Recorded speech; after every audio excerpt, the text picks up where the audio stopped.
اعوذ باللہ من الشیطان الرجیم بسم اللہ الرحمن الرحیم اللہم صلی علی محمد وآل محمد ومنها آیت الکتمان بسم اللہ الرحمن الرحیم ان الذین یکتمون ما انزلنا من البینات والہدی من بعد ما بیناہ للناس فی الکتاب اولئک یلعنہم اللہ ویلعنہم اللاعنون۔ تیسری آیہ کریمہ کے جس سے حجیت خبر واحد کے اوپر استدلال کیا گیا ہے وہ ہے آیہ کتمان۔ آیہ کتمان کیا ہے؟ جیسا کہ ارشاد پروردگار ہو رہا ہے کہ جو لوگ ہماری بینات کو اور وہ ہدایت کے جو ہم نے کتاب میں لوگوں کے لیے نازل کر دی ہیں اسے چھپاتے ہیں تو ان پر جو ہے وہ خدا کی لعنت ہوتی ہے، اور وہ جو لعنت کرنے والے ہیں ان کی بھی لعنت ہے۔ یہ آیہ کریمہ، تو اس آیہ کریمہ سے یہ سمجھ میں آ رہا ہے کہ کتمان یعنی کتمان حق کرنا، حق کو چھپانا کیا ہے؟ حرام ہے، ٹھیک ہے، جو یہ لعنت کا ملازمہ حرام ہے۔ اچھا، اب جب حرام ہے حق کا بیان کرنا تو مطلب کیا ہے؟ مطلب یہ ہے کہ اس کو بیان کرنا چاہیے، ٹھیک ہے۔ تو اب یہاں پر یہ کہنا بتانا چاہ رہے ہیں کہ اب دیکھیے کیسے استدلال ہے۔ جب یہ کہا گیا کہ آپ پر کتمان حرام ہے تو مطلب یہ ہے کہ آپ بیان کیجئے، ٹھیک ہے۔ اب جب بیان کرنا واجب ہے تو اس کا قبول کرنا بھی واجب ہوگا۔ بس یہی جو کیا حجت خبر واحد ہے۔ کیسے؟ کہا اس طریقے سے کہ ملازمہ پایا جاتا ہے حرمت کتمان اور وجوب قبول کے درمیان۔ ملازمہ کیسے پایا جاتا ہے؟ ملازمہ اس طریقے سے پایا جاتا ہے کہ سامنے والے کو یہ کہا جا رہا ہے کہ حق کو چھپانا تمہارے لیے حرام ہے، تو مطلب کیا ہے کہ تم بیان کرو، ٹھیک ہے۔ اب جب بیان کرو تو مطلب کیا ہے کہ سامنے والے کو یہ کہا جا رہا ہے جس کے لیے بیان کیا اس کو کہا جا رہا ہے کہ تم اسے قبول بھی کرو۔ کیوں؟ اس لیے کہ اگر ایسا ہو کیا کہ بیان کرنا تو واجب ہو لیکن قبول کرنا واجب نہ ہو، تو جس طریقے سے اس سے پہلے وہاں پہ لغویت لازم آئی تھی، یہاں پر بھی جو کیا ہے لغویت لازم آئے گی۔ اس لیے کہہ رہے ہیں کیا کہ ملازمہ پایا جاتا ہے حرمت کتمان اور وجوب قبول کے درمیان۔ البتہ یعنی اب حرمت کتمان میں آپ کو یعنی یہ عبارت یہاں پر یہ ہے کہ حرمت کتمان اور وجوب قبول ملازمہ ہے، ٹھیک ہے۔ جبکہ دیکھا جائے تو اس کے بعد ایک اور مرحلہ ہے بیچ میں، وہ کیا؟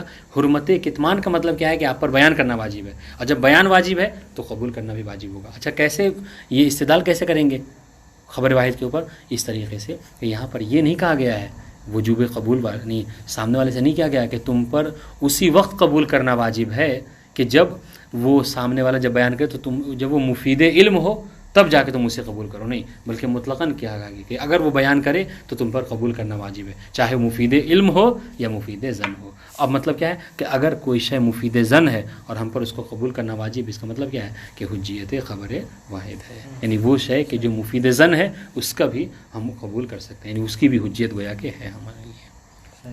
واضح ہوئے؟ یہ تقریب استدلال بہت آسان ہے آج کا درس، تو یہ تقریب استدلال تھا، واضح انشاءاللہ۔ اس کے اوپر جو ہے وہ اعتراض کیا ہے شیخ اعظم انصاری نے، ٹھیک ہے۔ شیخ اعظم انصاری نے سب سے پہلے تو ملازمے کو قبول کر لیا۔ اب یہاں پر دیکھیے، اب یہ آیت تقریب استدلال ہو گئی۔ اب یہاں پر دو باتیں ہیں، ایک ہے کہ اس تقریب استدلال میں ملازمہ کو بیان کیا گیا ہے، ٹھیک ہے۔ اب یہاں پر شیخ اعظم انصاری اور مصنف میں فرق یہ ہے کہ مصنف اس ملازمے کو قبول نہیں کرتے، شیخ اعظم انصاری اس ملازمے کو قبول کر لیتے ہیں۔ یعنی کیا کہتے ہیں؟ وہ کہتے ہیں کہ جی ہاں ملازمہ پایا جاتا ہے حرمت کتمان اور وجوب قبول کے درمیان۔ مصنف کہنے کہ نہیں، ملازمہ جو ہے وہ نہیں پایا جاتا، ٹھیک ہے، ملازمہ کو باطل کریں گے۔ اب سنیے، سب سے پہلے شیخ اعظم انصاری انہوں نے کہا کہ ہاں چلے ہم تسلیم کر لیتے ہیں کہ ایک ملازمہ پایا جاتا ہے حرمت کتمان اور وجوب قبول کے درمیان، مگر اس کے بعد انہوں نے اشکال یہ کیا کہ پھر بھی اگر ہم تسلیم کر بھی لیں ملازمے کو، پھر بھی یہاں پر دو اشکال ہے، اور وہ دو اشکال وہی ہے جو تقریباً اس سے ملتا جلتا اشکال وہاں پہ گزر چکا ہے۔ کہاں پر؟ انذار اور وجوب قبول میں۔ وہاں پہ کیا تھا؟ وہی بات ہے، کہہ رہے کیا پہلا اشکال، کہہ رہے ہم ملازمہ قبول کر لیں، شیخ اعظم کہہ رہے ہیں کہ ہم نے ملازمہ قبول کر لیا، لیکن یہاں پر کیا ہے؟ پہلی بات یہ ہے کہ ممکن ہے کہ یہاں پر اہمال پایا جا رہا ہے، اجمال پایا جا رہا ہے۔ اجمال کیسے پایا جا رہا ہے؟ اس لیے کہ ہمیں یہ معلوم نہیں ہے۔ دیکھیے پہلے تو وہی بات ہے جو اس سے پہلے والی آیت میں کہا، پہلے آیت میں کیا کہا تھا؟ کہا کہ ممکن ہے کہ ہم یہاں پر کیا کریں گے؟ دعویٰ کریں گے کہ دعویٰ کریں گے کہ نہیں، صرف اس شے کا قبول کرنا واجب ہے کہ جو مفید علم ہو۔ اب یہاں پر گویا کہ اجمال پایا گیا، کیا مفید علم کو قبول کریں یا مفید ظن کو بھی قبول کر لیں؟ یہاں پر کہہ رہے ہیں شیخ اعظم کہ یہاں پر وہی حال ہے، وہی صورتحال ہے کہ یہاں پر بھی دعویٰ ہم کر سکتے ہیں کیا کہ اہمال ہے، اجمال ہے، ہاں، کہ سامنے والا صرف اسے قبول کرے کہ جو مفید علم ہو، یا اسے بھی قبول کر سکتا ہے جو مفید ظن ہو. تو یہ اہمال اجمال. اس کے بعد تھوڑا سا اور آگے بڑھے، مرحلے کو اور آگے بڑھایا، بلکہ کہ نہیں، بلکہ ہم تو یہ کہیں گے کہ نہیں، یہاں پر ممکن ہے کہ صرف سامنے والا اسی شے کو قبول کرے کہ جو مفید علم ہو. کیوں؟ اس لیے کہ یہاں پر قرینہ پایا جاتا ہے. قرینہ کیا ہے؟ قرینہ یہ ہے کہ دیکھیں کیا کہا پروردگار نے کہ ان الذین یکتمون ما انزلنا من البینات، کہ جو بینات ہم نے نازل کیے ہیں اگر اسے کوئی چھپاتا ہے، اس کا مطلب کہ بینات یعنی علم. سمجھ رہے ہیں؟ تو کہہ رہے ہیں کہ یہاں پہ قرینہ پایا جاتا ہے کہ یہاں پر صرف ہم اس کو اولن تو کہا کہ دعویٰ اعمال کر سکتے ہیں، پھر کہا کہ نہیں دعویٰ اعمال نہیں، بلکہ یہاں پر معین ہے کہ یہاں پر صرف اور صرف علم ہی کا مسئلہ ہے. سمجھ رہے ہیں؟ تو مطلب کیا ہے، پھر آپ اس آیہ کریمہ سے حجیت زن کے اوپر استدلال نہیں کر سکتے ہیں. حجیت خبر، چونکہ خبر واحد ظنون میں سے اور مفید زن کو نہیں کہا جا رہا ہے، چنانچہ یہ آیہ کریمہ حجیت خبر واحد کو زلال نہیں کرتی. واضح ہو گیا؟ اب انہوں نے کیا کہا؟ انہوں نے کہا کہ جب ہم یہ دو دعویٰ کر سکتے ہیں، کیا ایک تو دعویٰ احمال کر سکتے ہیں، دوسرے کیا ہے دعویٰ اختصاص کر سکتے ہیں. یعنی احمال میں یہ ہے کہ نہیں معلوم، اجمال پایا جا رہا ہے کہ مفید زن قبول کرے یا مفید علم. پھر کہا کہ نہیں دعویٰ اختصاص کر دیں گے ہم، کیا کہ صرف مفید علم جو ہے اسی کو قبول کریں قرینہ بینات کی وجہ سے. ٹھیک ہے؟ اور جب یہ بات ہے، جب یہ دو دعویٰ ہیں تو شیخ اعظم کیا کہہ رہے ہیں؟ کہہ رہے کہ دونوں میں تنافی پایا جاتا ہے کہ ملازمہ اور یہ دونوں کبھی ایک دوسرے سے جگہ افن. ہاں ہاں، اب سنیے، تو اس کو مصنف نے کہا کہ نہیں، یہ مطلب یہ بات اس کو ختم کیجئے. کہنے کا مطلب کیا ہے کہ شیخ اعظم انصاری نے وہ کیا، ملازمے کو قبول کیا اور اس پر دو اعتراض یہ کیا، دعویٰ اجمال اور دعویٰ اختصاص. مصنف کہہ رہے ہیں کہ آپ کا یہ کہنا یہ درست نہیں ہے. سمجھ رہے ہیں مصنف کیا کہہ رہے ہیں؟ مصنف یہ کہہ رہے ہیں کہ یہاں پر اعتراض جو بنتا ہے وہ اعتراض جو آپ نے کہا یہ نہیں بنتا کہ آپ دعویٰ اعمال کیجیے، دعویٰ اختصاص نہیں. آپ کو اصلاً اعتراض ملازم پہ ہی کرنا چاہیے تھا. کیا یعنی وہ یہ کہہ رہے ہیں کہ اصلاً یہاں پر ملازمہ ہی نہیں پایا جاتا ہے. سمجھ رہے ہیں؟ یہاں پر ملازمہ نہیں پایا جاتا. کیوں ملازمہ نہیں پایا جاتا؟ مصنف کہہ رہے ہیں کہ ہو سکتا ہے ملازمے والا کیا کہہ رہا ہے، ملازمے والا کا دعوے دار یہ ہے، یہ کہہ رہا ہے کہ بیان کرنا واجب ہے نا، حرمت کتمان. یعنی ہاں، تو کتمان کا مطلب کیا ہے؟ بیان کرنا.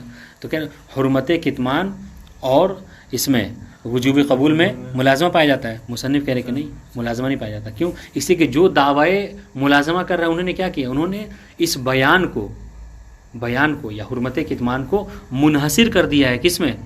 وجوب قبول میں. مصنف کہہ رہے کہ نہیں، اس کا فائدہ منحصر نہیں ہے صرف وجوب قبول میں. ہو سکتا ہے کہ اس کا فائدہ کیا ہو، اس لیے حرام قرار دیا گیا ہے کتمان حق کو تاکہ لوگ کیا کریں، زیادہ سے زیادہ بیان کریں. ہمارے پر حرام ہے کہ ہم کتمان حق کریں، آپ پر حرام ہے، فلاں پر سب پر جو کیا ہے حرام ہے کتمان حق. مطلب کیا ہوا؟ مطلب یہ کہ ہم پر بھی واجب ہے کہ ہم حق کو بیان کریں، آپ پر بھی واجب ہے آپ حق کو بیان کریں، ان پر بھی واجب ہے کہ وہ حق کو بیان کریں. اب جب سب پر بیان حق واجب ہے تو ہو سکتا ہے کہ پروردگار کا ہر ایک کے اوپر بیان حق کو واجب قرار دینے کا مقصد کیا ہو؟ مقصد یہ ہو کہ حق جو ہے وہ اس طریقے سے شائع اور عام ہو جائے لوگوں کے درمیان میں کہ پھر لوگوں کی کوئی حجت جو ہے وہ خداوند عالم پر نہ رہے.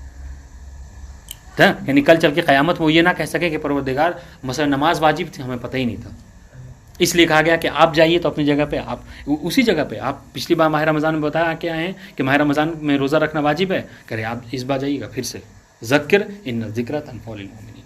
سب کیا کریں، پیدر پہ ایک ہی چیز کو پہنچاتے رہیں. واضح انشاءاللہ.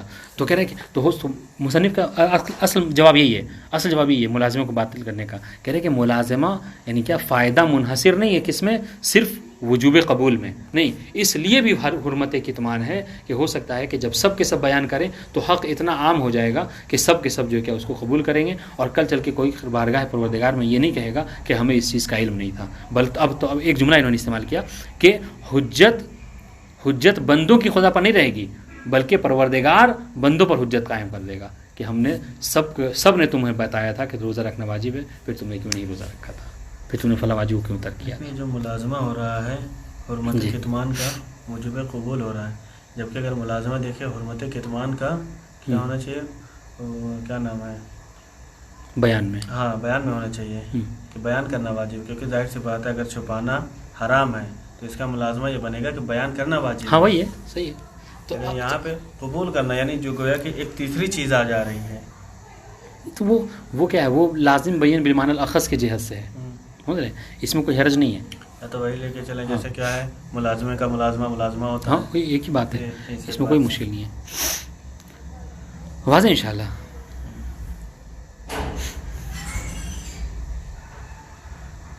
تو یہ پوری آیت سمجھ لیجیے ختم ہو گئی. واضح انشاءاللہ. اب آئیے دوسری آیت کریمہ میں کیا ارشاد فرما رہے ہیں. فرمایا یعنی یہ چوتھی آیت ہے. یہ سب سے پہلے آیت نبا، دوسری آیت نفر، تیسری آیت کتمان اور چوتھی جو ہے آیت سوال.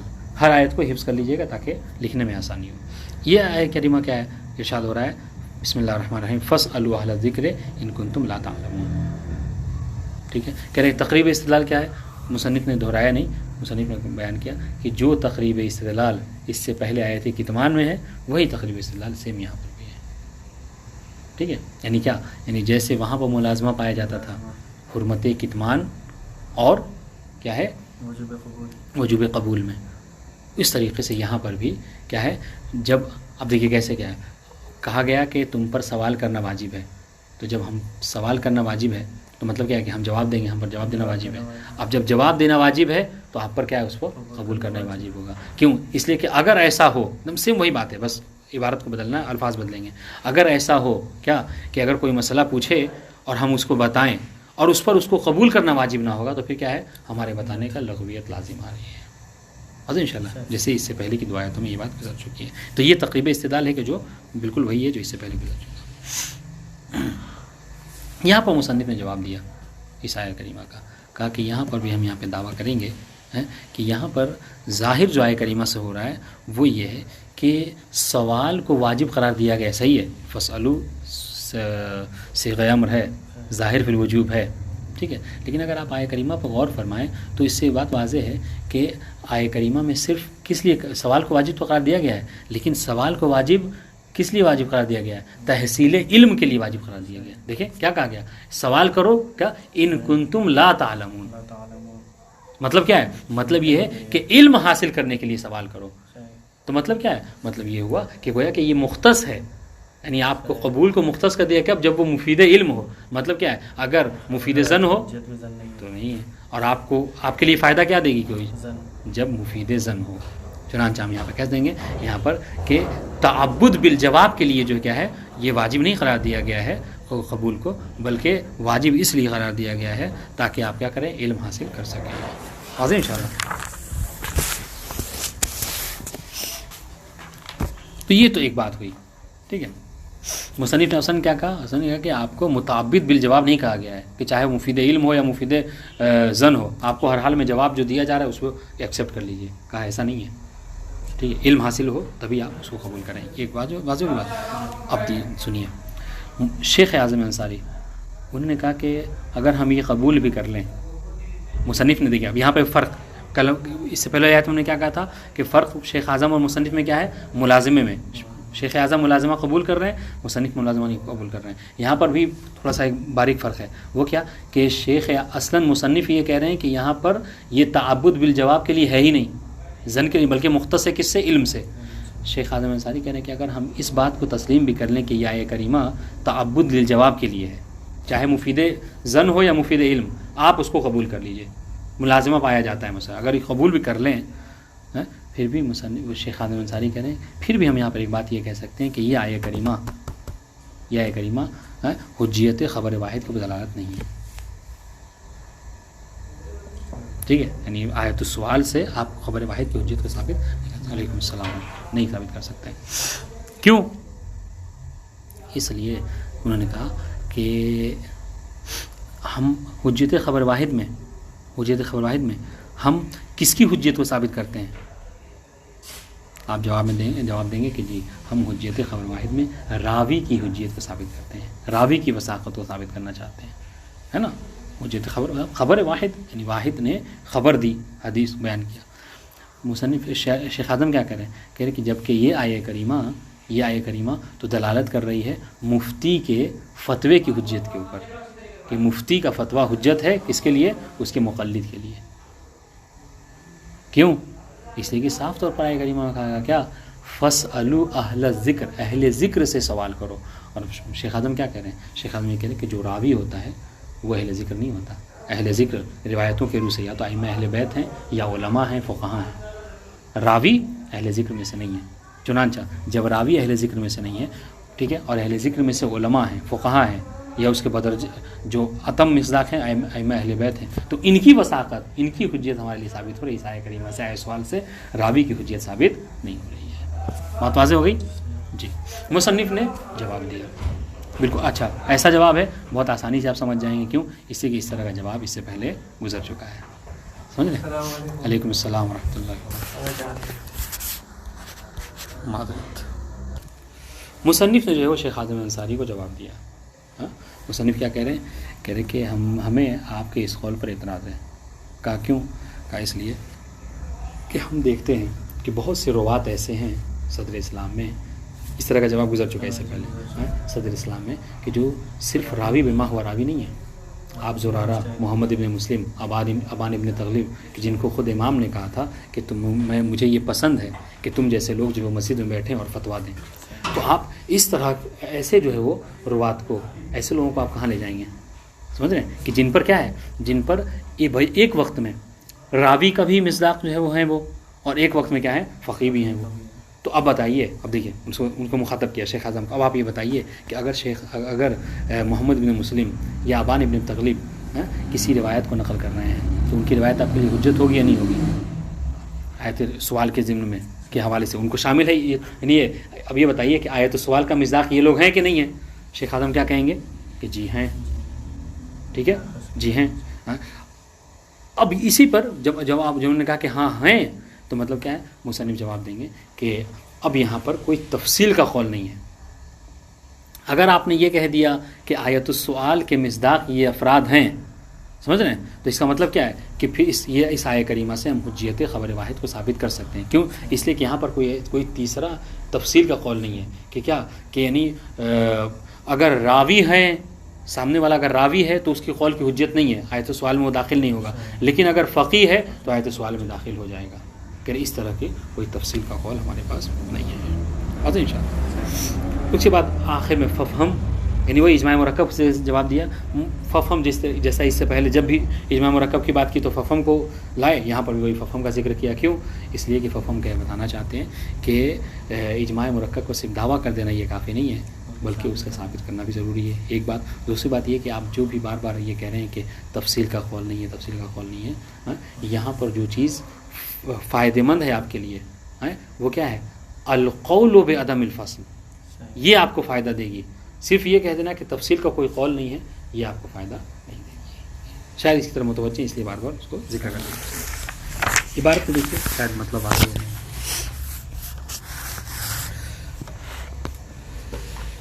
ومنها آیت الکتمان، یعنی ومن الآیات التي استدل بها على حجیت خبر الواحد.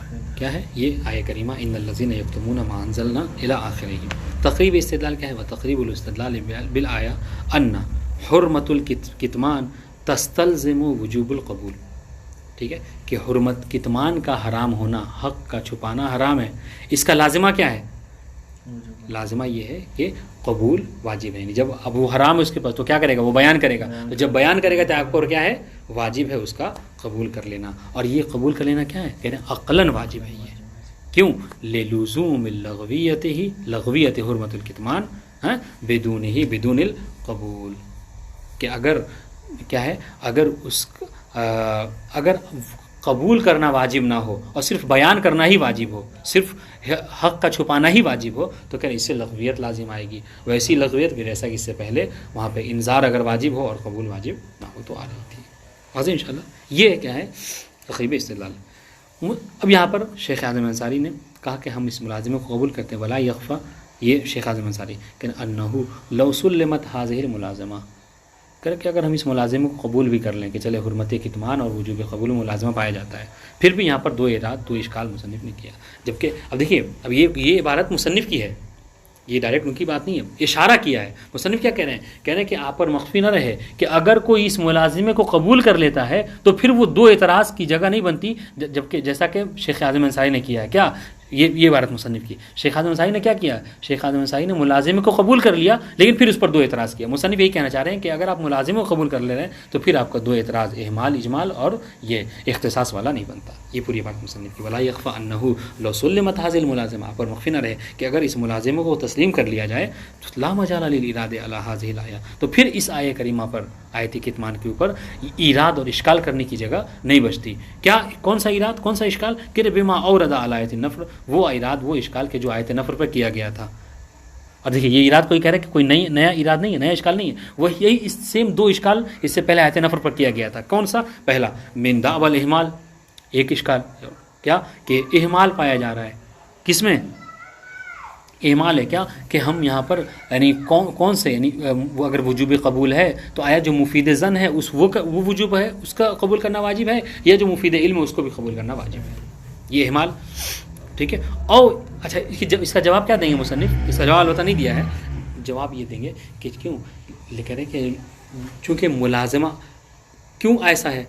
ابھی حالانکہ بعد میں کیا فَإِنَّهَا تَنَافِيهُمَا میں یہاں پہ بیان کریں گے. پھر بہرحال یہ ایک دعویٰ، یہ دعویٰ کرنا کہ اعمال، دوسرا دعویٰ اور استظہار، یا پھر یہ کہنا کہ نہیں ظہور یہ ہے کہ الاختصاص بما اذا افاد العلم، کہ ہم یہاں پر کہہ دیں کہ قبول کرنا واجب ہے صرف اسے کہ جو مفید علم. یہ تو اچھا کہہ رہے کہ یہ دعویٰ نہیں کیا جا سکتا، جبکہ شیخ اعظم انصاری نے ایسا کیا ہے، ملازم کو قبول کر لیا اور پھر یہ دو اشکال انہوں نے کیا ہے. کہہ رہے کیوں ایسا نہیں ہے؟ فَإِنَّهَا ہے یہ لو کا جواب، لو سلمت، ٹھیک ہے. فَإِنَّهَا عفن لا مجالہ کی دلیل دے رہے ہیں، لا مجالہ فَإِنَّهَا، لا مجالہ للإراد فَإِنَّهَا. کیا کیوں؟ فَإِنَّهَا فَإِنَّ الْمُلَازَمَةَ تَنَافِيهُمَا.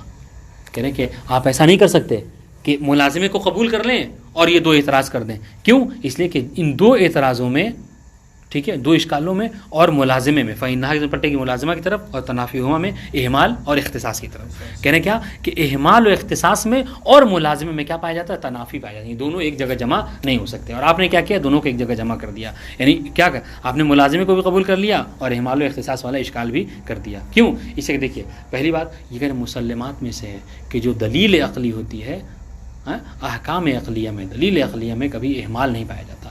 دلیل عقل جو ہے وہ اپنے معین ہوتی ہے، مشخص ہوتی ہے، یا تو مفید ظن یا پھر علم، وہاں پر کوئی اہمال اور اجمال نہیں پایا جاتا ہے. اور آپ کیا کہہ رہے ہیں؟ ملازمہ کہہ رہے ہیں کہ ملازمہ عقلیہ ہے، اور ساتھ ساتھ کیا کہہ رہے ہیں کہ اہمال پایا جاتا ہے. جبکہ یہ مسلمات میں سے ہے کہ جو احکام عقل ہیں، جو دلیل عقلی ہے، اس میں اہمال و اجمال نہیں پایا جاتا ہے.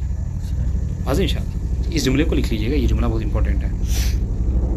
اب یہاں پر مصنف لاکنہا ممنوعۃ کہہ رہے کہ یہ ملازمے کا دعویٰ کرنا، ملازمہ کہہ رہے کہ یہ جو ملازمہ کہا گیا ہے کہ ملازمہ پایا جاتا ہے حرمت کتمان اور وجوب قبول میں، کہہ رہے کہ یہ ملازمہ باطل ہے، ممنوع ہے.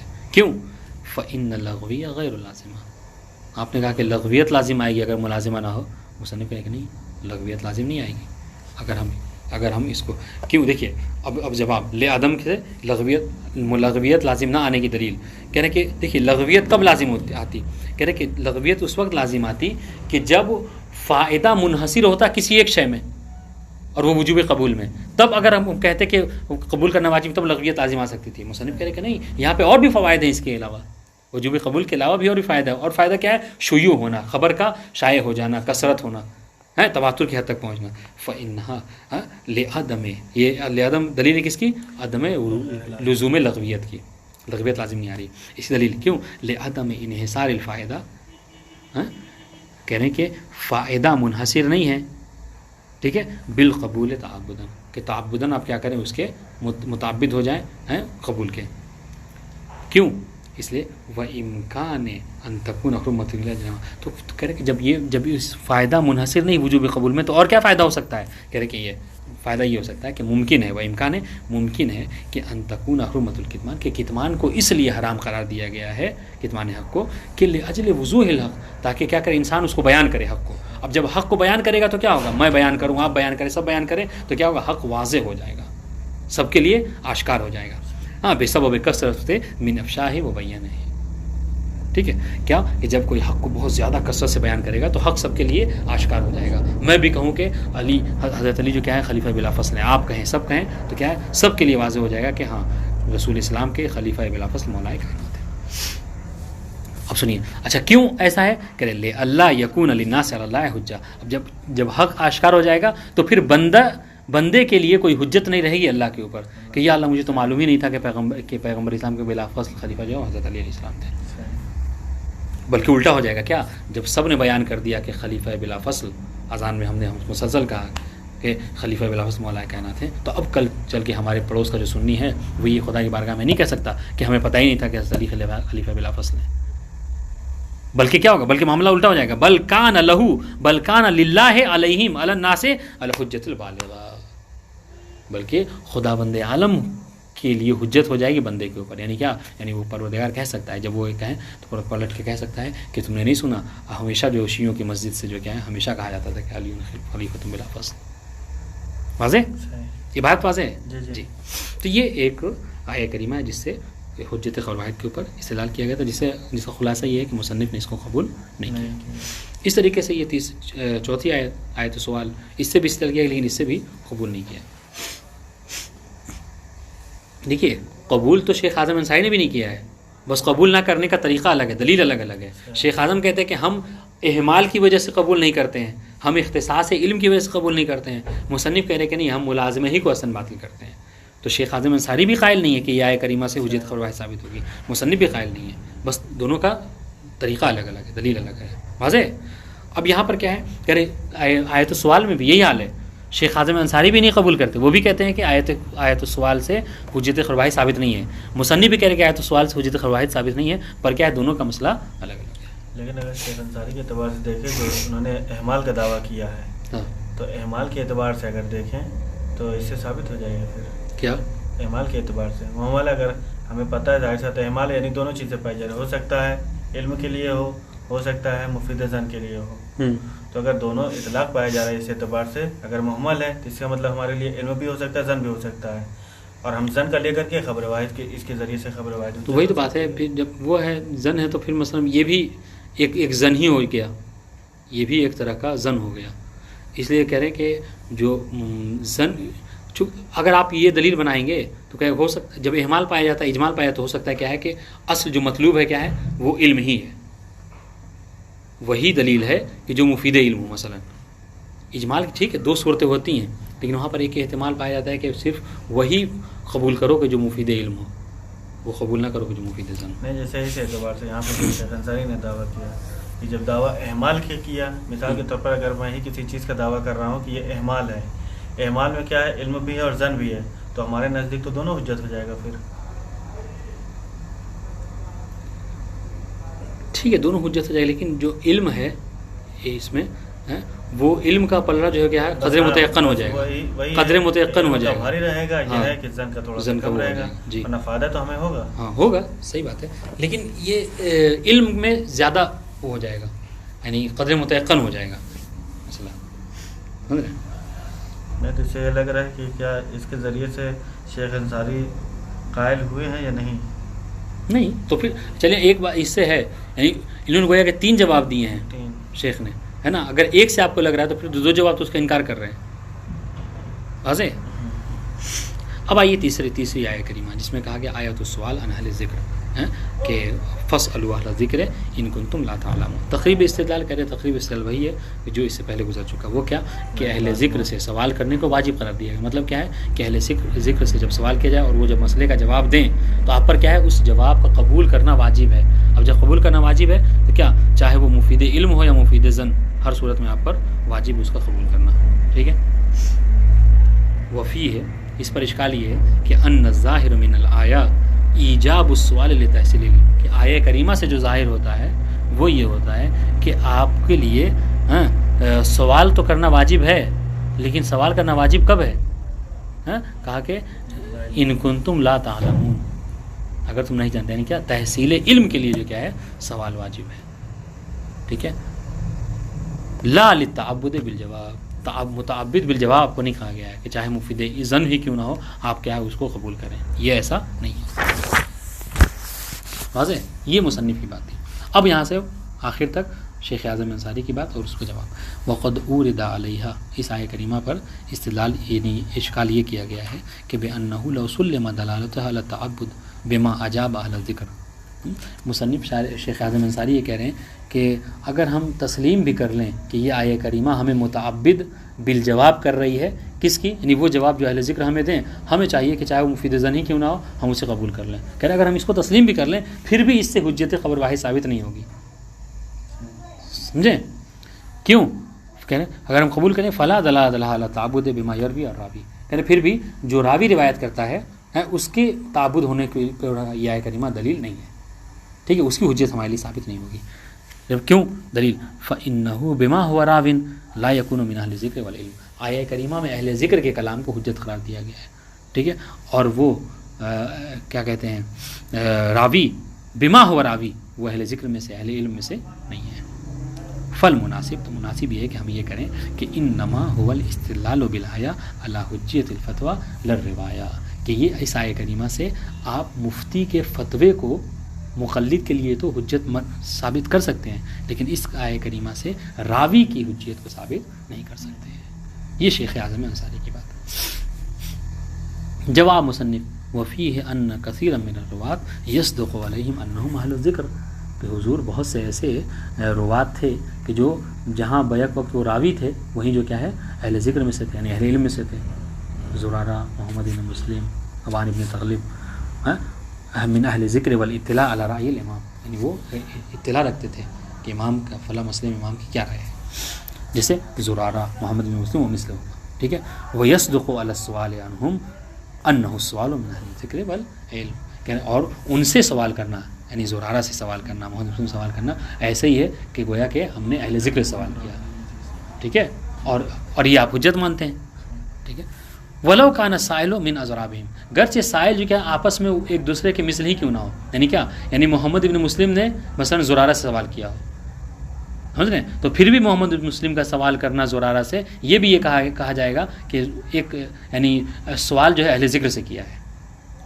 یعنی ولو کان السؤال فیما بینہم مثلا من اضرابہم. اب سنیے فَإِذَا وَجَبَ، اب آپ یہ شیخ اعظم انصاری سے پوچھیں، کہہ رہے کہ اگر آپ اس کے جواب میں یہ اب ہم آپ سے پوچھیں گے شیخ اعظم اب آپ یہ بتائیے کہ اگر کسی نے زرارہ سے سوال کیا تو کیا اہل ذکر سے سوال کیا یا نہیں کیا؟ جبکہ زرارہ ایک وقت میں راوی بھی ہیں اور اہل ذکر، تو آپ جواب میں کیا کہیں گے کہ جی ہاں اہل ذکر سے سوال کر لیا. تو مطلب کیا ہے کہ حجت ثابت ہو گئی زرارہ کی. اب سنیے فَإِذَا وَجَبَ قبول روایتہم، اگر ان کی روایت جو کیا ہے کہ قبول کرنا واجب ہے، کس کا؟